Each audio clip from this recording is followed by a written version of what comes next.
I walked into my childhood home after chaperoning a week-long geology expedition to Redstone Canyon, exhausted and ready to collapse into my own bed. Instead, I found an empty room with fresh lavender paint and my sister's 16-year-old daughter setting up a TikTok ring light where my antique writing desk used to be.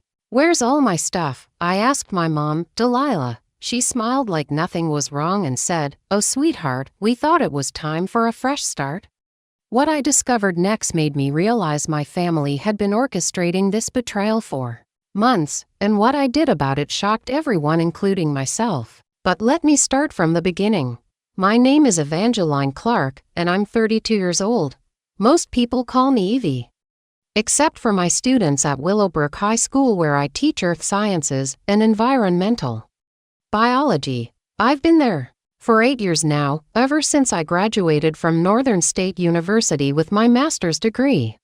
Teaching wasn't my first choice. I'd originally planned to work for the National Park Service, but Leaf has a way of redirecting your path. And honestly, I'd grown to love it. The annual spring expedition to Redstone Canyon was something I'd been organizing for the past 4 years. It's this incredible geological formation about 6 hours north of our town of Millhaven, where students can see millions of years of Earth history written in stone layers. The red sandstone formations tell stories of ancient seas, shifting climates, and the slow dance of continental drift. For a science teacher, it's like taking kids to see the actual pages of Earth's autobiography. This year's group was particularly enthusiastic. 32 juniors and seniors, including Maya Patel, who wanted to study geology at Colorado School of Mines, and Jackson Torres, who'd been collecting rocks since he was 7. Watching their faces light up when they identified their first genuine fossil or understood how the canyon formed, that's the stuff that makes all the paperwork and administrative headaches worth it. We'd spent 5 days hiking the rim trails, rappelling into the deeper formations with certified guides, and camping under some of the clearest skies you'll ever see. The kids learned to identify sedimentary layers, collected approved samples for our classroom mineral collection, and wrote field journals that would count toward their final grades. It was exactly the kind of hands-on learning that makes science real instead of just textbook concepts. I'd been living with my parents for the past 2.5 years. Ever since my divorce from Marcus was finalized, it wasn't my first choice. 30-something wants to move back into their childhood bedroom, but it made financial sense while I rebuilt my life. The divorce had been expensive, emotionally devastating, and left me starting over in ways I never expected. Marcus and I had been together since college, married for 6 years. And I thought we were building something solid. We'd bought a beautiful craftsman house on Maple Street, painted every room, planted a garden, adopted a rescue dog named Copper. I thought we were happy. Turns out, he'd been having an affair with his dental hygienist for the better part of 2 years. And when everything came to light, our entire life just dissolved. The house had to be sold. Our joint savings, what little there was after legal fees, got split down the middle. Copper went with Marcus because I couldn't afford pet deposits on rental apartments with my teacher's salary. I'd gone from having a home, a husband, and a dog to having 3 suitcases and a broken heart. My parents, Delilah and Bernard Clarke, had offered their house without hesitation. "Come home, honey," my mom had said. "Stay as long as you need. Family takes care of family." It felt like a lifeline at the time, and I was grateful, desperate, really, for any kind of stability. Their house on Elmwood Drive was a sprawling 2-story colonial built in the 1960s, with 4 bedrooms and enough space that we wouldn't be tripping over each other. My childhood bedroom had remained largely unchanged since high school. Same pale yellow walls, same built-in bookshelf, same view of the massive oak tree I used to climb. When I moved back in, I'd gradually made it mine again. I'd repainted the walls a soft sage green, hung botanical prints I'd collected over the years, and filled the bookshelves with my ever-growing collection of field guides, scientific journals, and novels.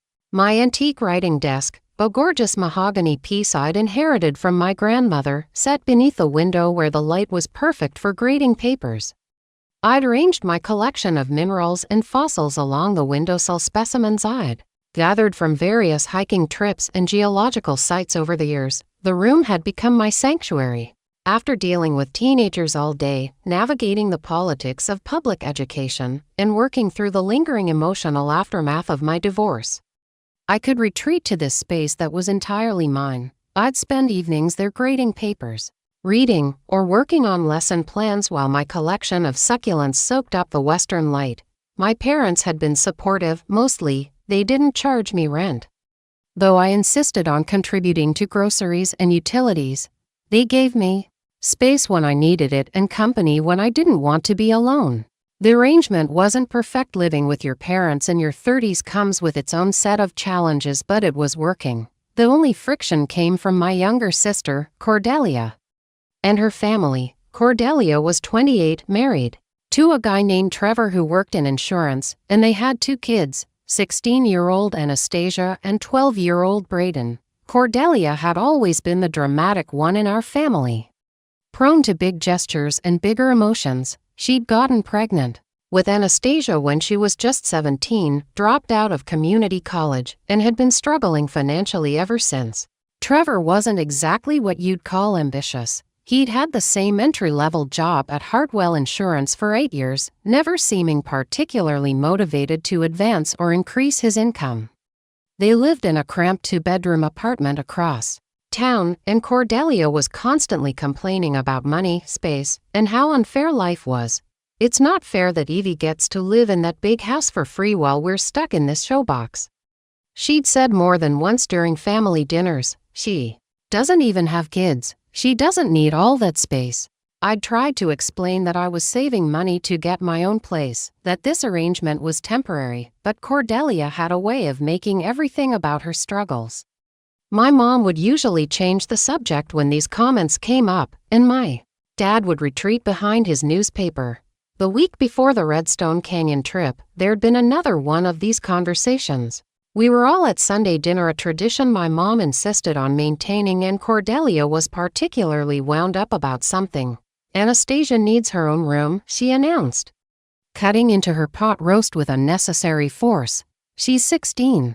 She shouldn't have to share with her little brother anymore.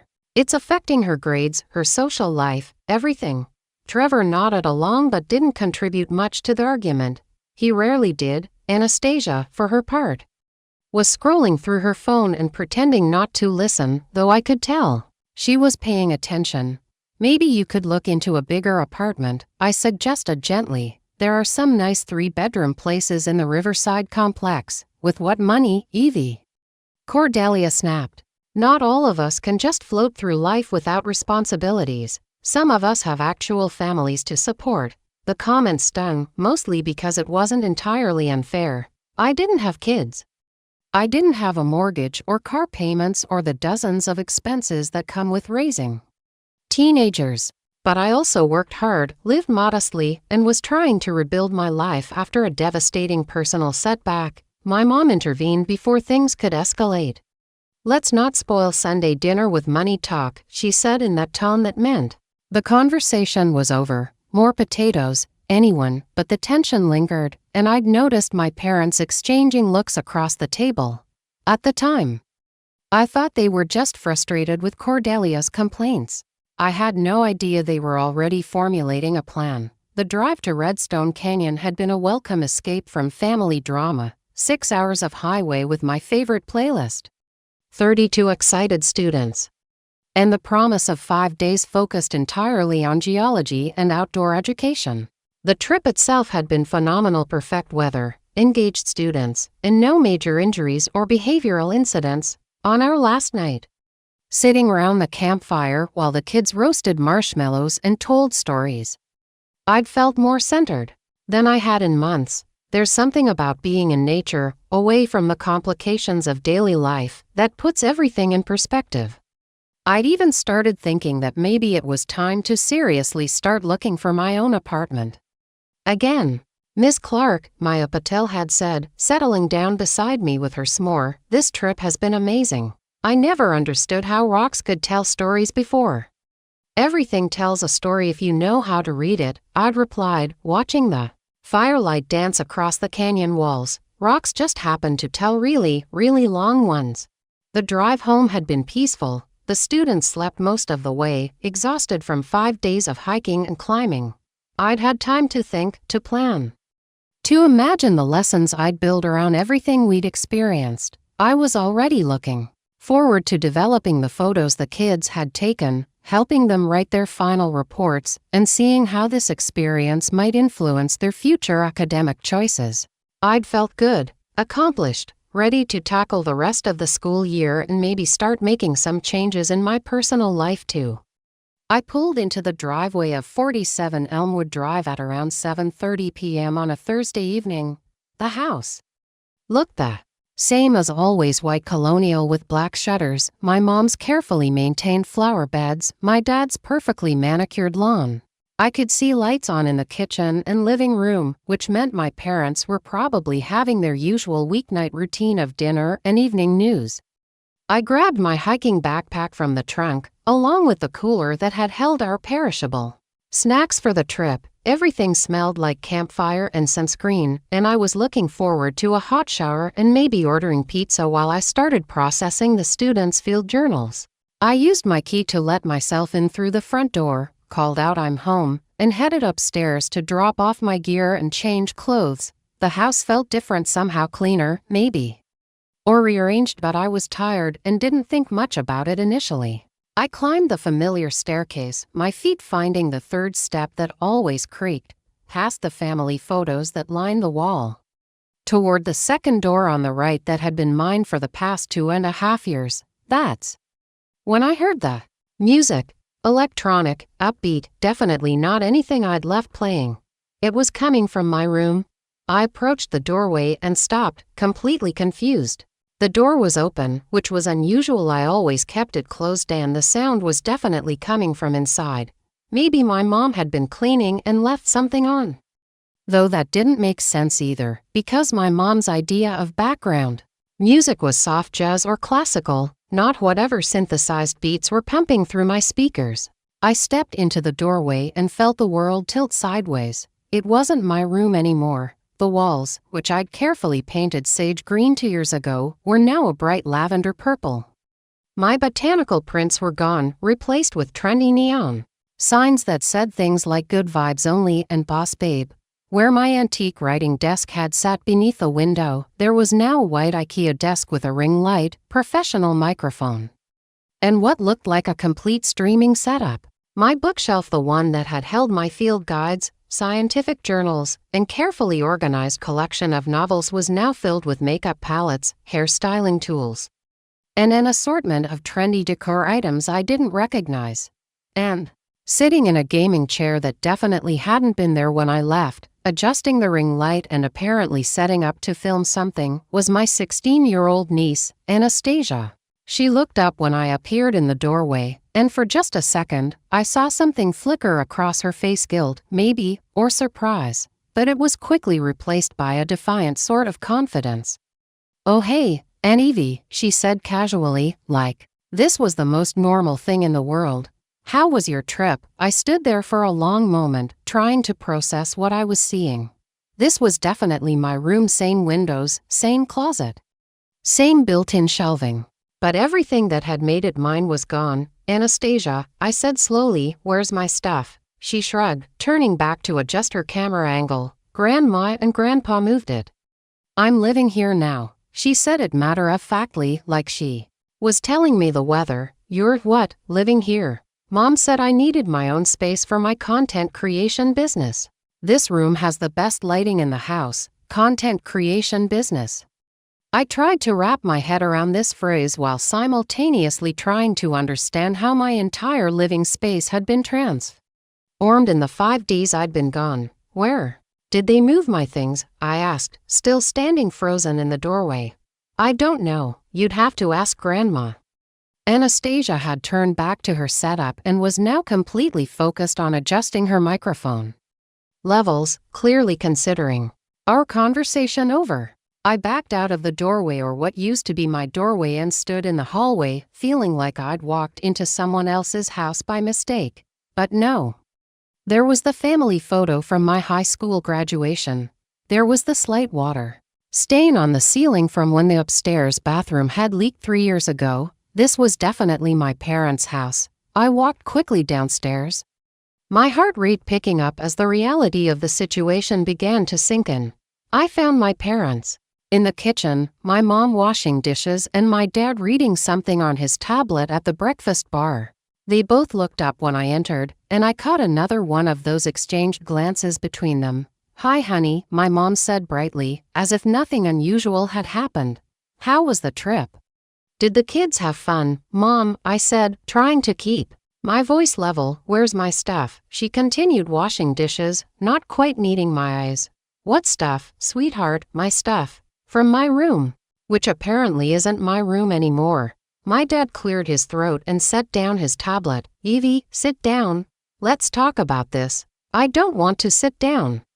I want to know where my things are and why Anastasia is living in my room." My mom finally turned around, drying her hands on a dish towel. She had that smile on her face, the one she used when she was about to deliver bad news but wanted to package it as something positive. "Honey," she said in the careful tone people use when they're trying to manage your reaction, "we thought it was time for a change." "A change," I repeated, feeling like I was speaking a foreign language. "Mom, that was my room. I live here. Where am I supposed to sleep tonight?" Delilah's smile never wavered, which somehow made everything worse. "Well, sweetheart, we've set up the basement guest room for you.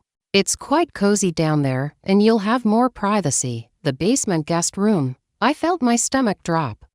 The basement guest room was where my parents put visitors they didn't particularly want to make comfortable. It was small, damp, had no natural light, and smelled perpetually of mothballs and old carpet. The ceiling was so low that anyone over 5'8" had to duck in certain spots. It was fine for my great-aunt Miriam's overnight visits, but the idea of living down there was absurd. "You moved my entire life to the basement," I said slowly, trying to process this information. While I was chaperoning a school trip, my father finally spoke up, adjusting his reading glasses in the way he did when he was about to deliver what he considered practical wisdom. "Evie, you have to understand. Anastasia is at a crucial age. She needs stability, her own space. You're an adult. You can adapt. I'm an adult who pays utilities and groceries and has been contributing to this household for over 2 years," I said, my voice rising despite my efforts to stay calm. "Adults don't get their rooms stolen while they're at work." "No one stole anything," my mom said, and there was just the slightest edge to her voice now. "We're family. We make adjustments for family." I looked back and forth between my parents, searching for some sign that they understood how completely unreasonable this was.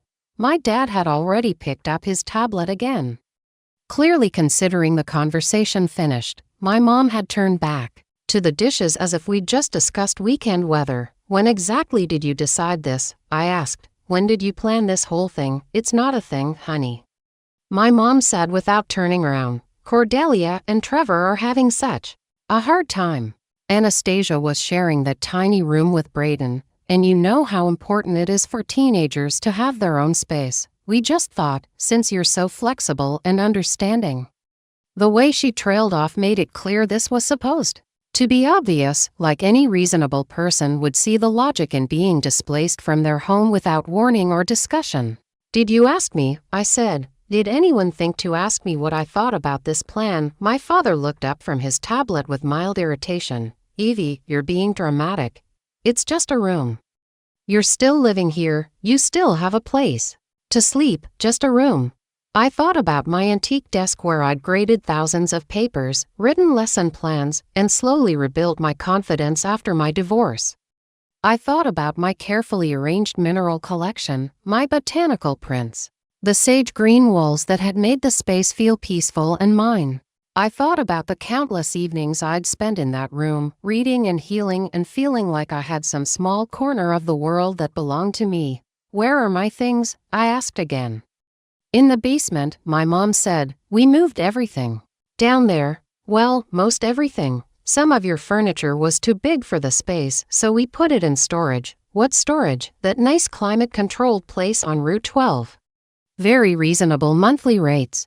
I stared at her. "You put my grandmother's writing desk in a storage unit, just temporarily. until you get settled in your new space, my new space.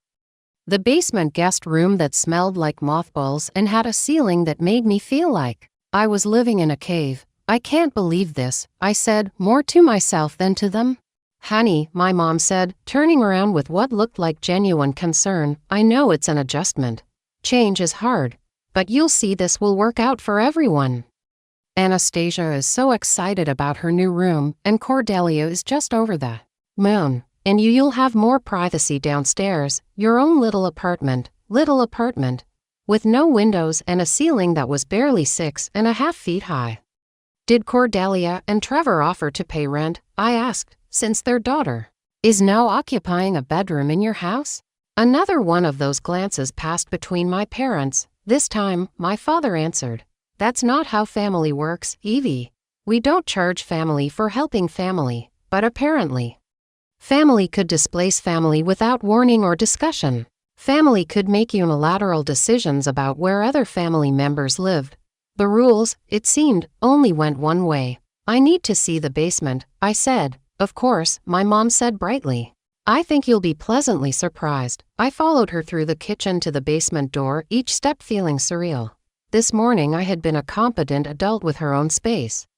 Coming home from a successful work trip, now I was being led to what felt like an exile in my own home. The basement stairs creaked as we descended, and the familiar musty smell hit me immediately. My mom flicked on the overhead light a bare bulb that cast harsh shadows and gestured toward what used to be the guest room. See, she said, we moved your bed down here, and your dresser. And look, we even brought down your desk chair.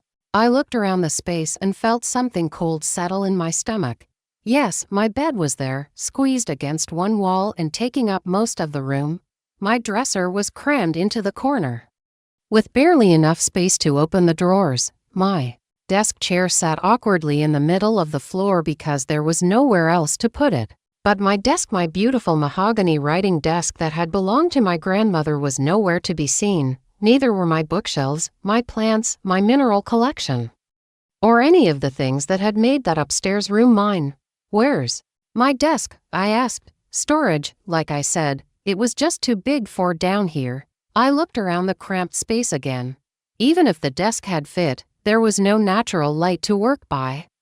Nowhere to put it that wouldn't block access to the dresser or the tiny closet.